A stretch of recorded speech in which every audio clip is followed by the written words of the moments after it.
Alright, so today we're going to be making a video about the contents of my sewing box that I take with me to SCA events. It doesn't hold everything that I use when I'm sewing, but it's got the basics. It's great for handwork when I'm traveling with a project, or if I'm going to be doing some alterations or taking measurements for somebody to do another garment. So let's get started. This is my lovely little box. I got it online sometime a couple years ago. It's been since I moved to Denver, but not before that.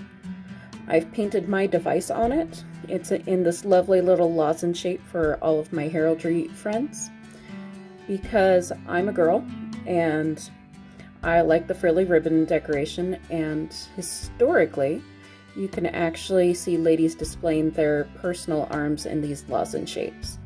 Sometimes it might be halved and you'd have yours and your husband's. You might just wear your husband's. I'm not married, so we're gonna go with my lovely device.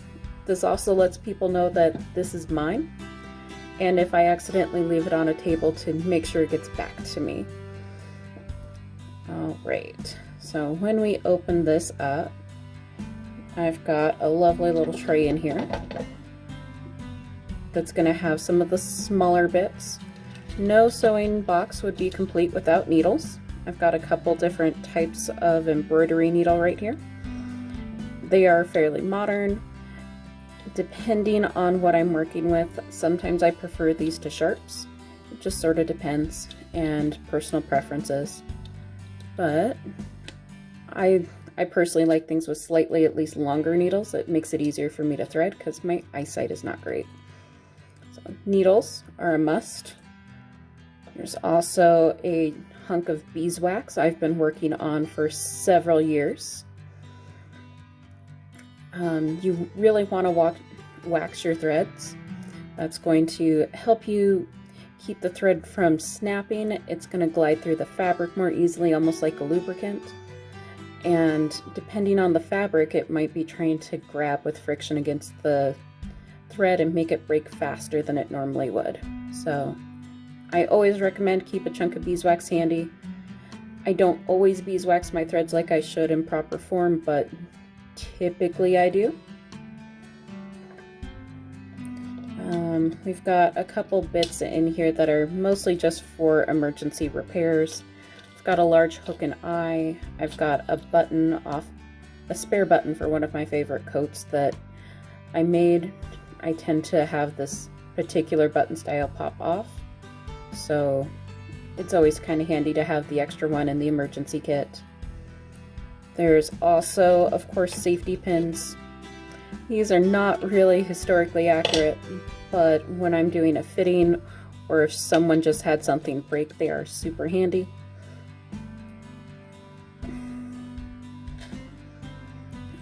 In addition to all of those basics, I've got a couple different types of thimbles, and depending on the rhythm that I might be using that particular day, I will use either or. So this one is a thimble ring. It's super handy for when you're doing things that kind of require a horizontal claw motion, versus this, which is my historical, I think it's Victorian. I think it was 1890s Victorian. I found it in an antique shop, and it's the only thimble I've ever used where I can wear it on the top of my middle finger. It doesn't fall off, and it's actually comfortable to wear. So keep in mind, you don't have to limit your sewing supply searches to just the Sewing Notion store or online. You can also go through and find antique or vintage items that are really handy.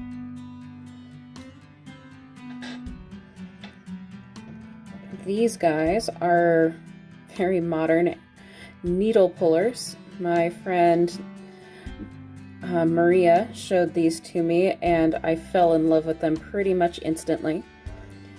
I don't always have the hand strength to pull something out of a really thick, heavy seam, so these help with that particular thing. I've got two just in case I've got someone working on it with me, and they're also having the same problem on the other side of the garment. They can use one and we'll get it done that much faster. All right, this little pile here is more needles. These are going to be larger tapestry needles. They're handy for rethreading drawstrings, dealing with lacing. Looks like I've got a couple beading needles in here too for repairing necklaces, and some other just larger tapestry needles. Again, handy stuff. Goes right there. We've got chalk.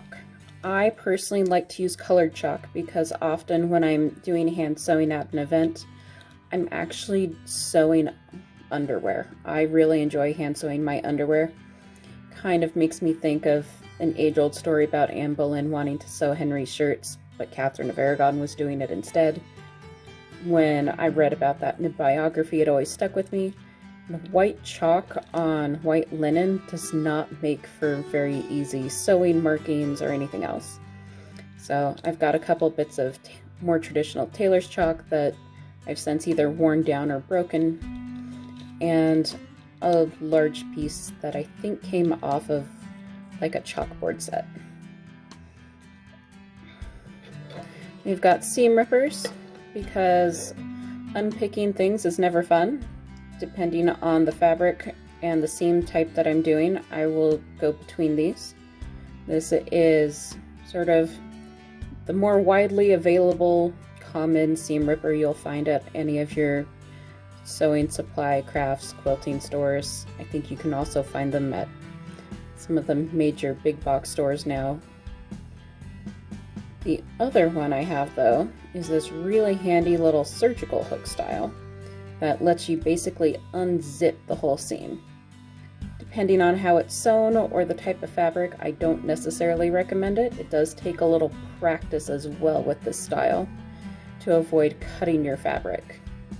So when you're learning with this one, I would take some of those stitch off pieces from your sewing machine when you're testing tension and practice undoing that seam with this. So that's how I figured out the pressure to use, how to hold it, that sort of stuff. So seam rippers, because inevitably we are not perfect and we break things. And I'm going to take my tray out here. We've also got some awls. This is my new bone one from Burley and Trowbridge. I really love it. It makes slightly smaller eyelets than this one. If you can see the difference in the diameter. There we go. So it's not vastly different. I usually use this when I'm doing just a normal hand-bound eyelet. If I'm doing one that has rings, like on a 16th century satana, I'll use this one because it'll break the threads out into not break them, it'll spread them out wider for that ring and make it easier to line the hole up with that ring. Get me a little more room when I'm lacing things. This one's also ergonomic, so if you have issues trying to stab through the fabric, this one's going to help your hand a little bit more than my beautiful turned bone one. Okay, so some of the other things we've got in here would be scissors. I do not use my little reproduction scissors for everything that I've ever done, but they're really handy if I'm working on something and it's too big, I need to clip some off, or if I need to clip a seam before I finish it. I don't want to use my normal little thread snips for that because it'll make them go dull. This is just a really nice sharp little pair. I think you can get them, if not through a historical vendor, I've seen them at like horticulture places that do bonsai. So have some snips that are, or some scissors that fit in here. These ones fit into my box perfectly.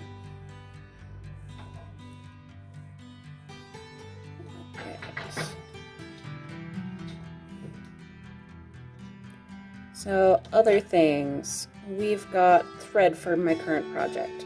Right now I'm working on a piece of embroidery, which is why I've got some embroidery silks in here.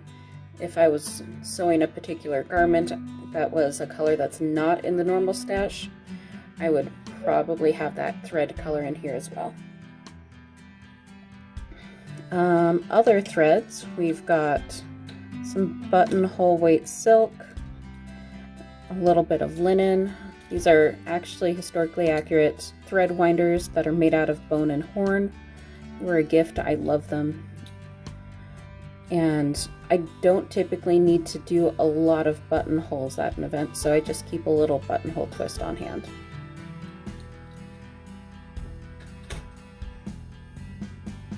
Other thread choices, I always have a black and a white silk in my historical sewing box, because darks and lights, I can usually fake it with these two colors.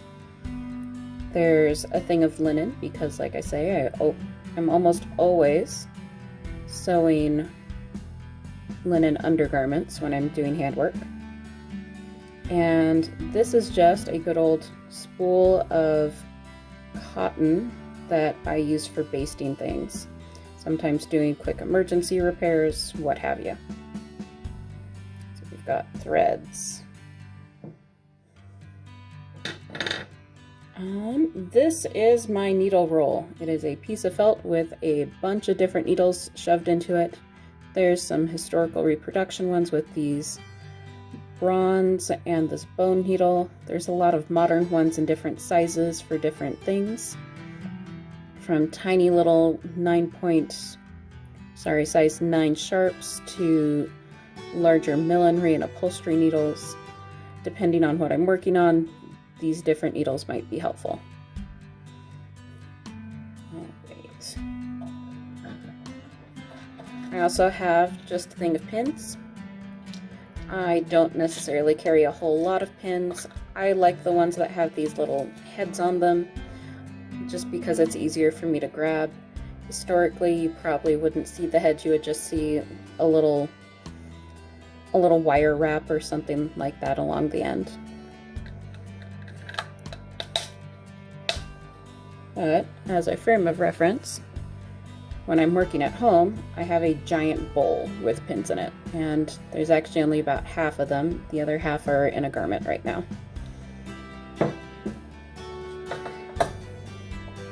Okay, so tape measure. I'm actually kind of falling out of love with the stretchy vinyl tape measure. I've had this one since I was in high school. It miraculously has not stretched out, but I also don't wind it super tight. But the aesthetic just isn't there. I keep it in here for when I'm doing measurements for doing fittings, but I'm really trying to work myself into the Barra system and have waist tapes. That's another project for another day, and when I'm tailoring with those, they will probably live in this box. Okay, other bits, we have snips. These were a gift as well. They're little, you can see this style going back to ancient Rome, I think, and farther. But as you can see with these versus my fairly small scissors, the blades are a little bit smaller. They don't have quite as much room for me to cut things. So this is definitely the bulky cutting tool, whereas this is more for thread or other small bits. And because they're a little on the sharp side, they do have a case. Excuse me. I should probably make a case for the larger scissors, I just haven't. So there's snips and scissors. I have a turner. You can see these in some historical sewing kits as well. This is from a quilting store. I've just kind of sealed whatever wood this is. It helps me get the points out. I can use it to hand press open a seam for felling when I'm working on undergarments. It's just kind of a handy thing to have around.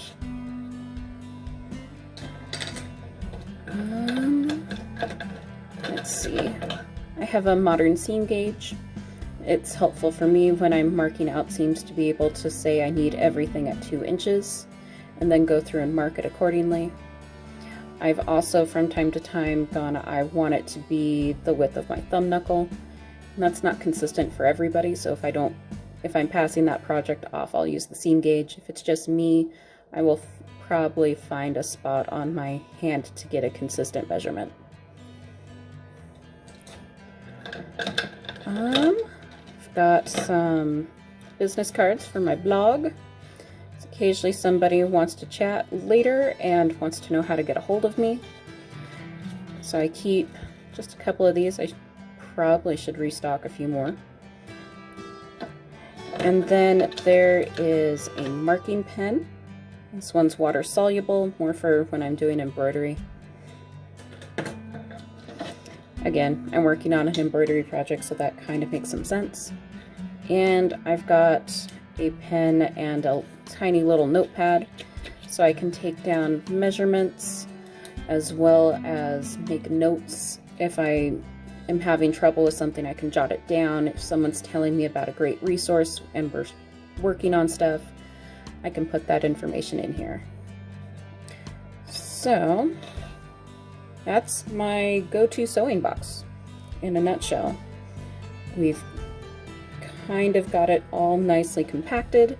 I would highly recommend, if you end up doing as much sewing at events as I do, possibly putting one of these little jump bags for sewing together. It's really nice and conveniently sized. I can stick it in my larger basket and run. If I'm trying to help my Baroness get dressed and something snaps, it's the stuff we need to fix it is all going to be right here.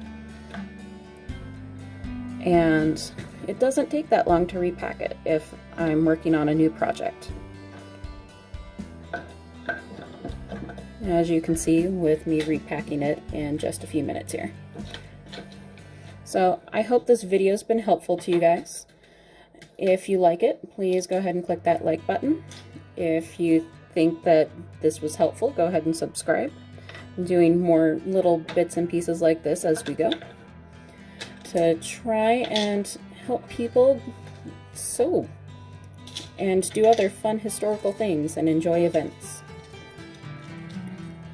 And in the meantime, I hope you are all staying safe at home throughout all of this, getting some fun projects done and prep for when we all get to see each other again soon at the next event that you're going to, whether it's SCA, General Historical Costuming, cons, what have you. But stay safe out there, keep each other safe, be smart, and I will talk to you soon. Have a great day, guys.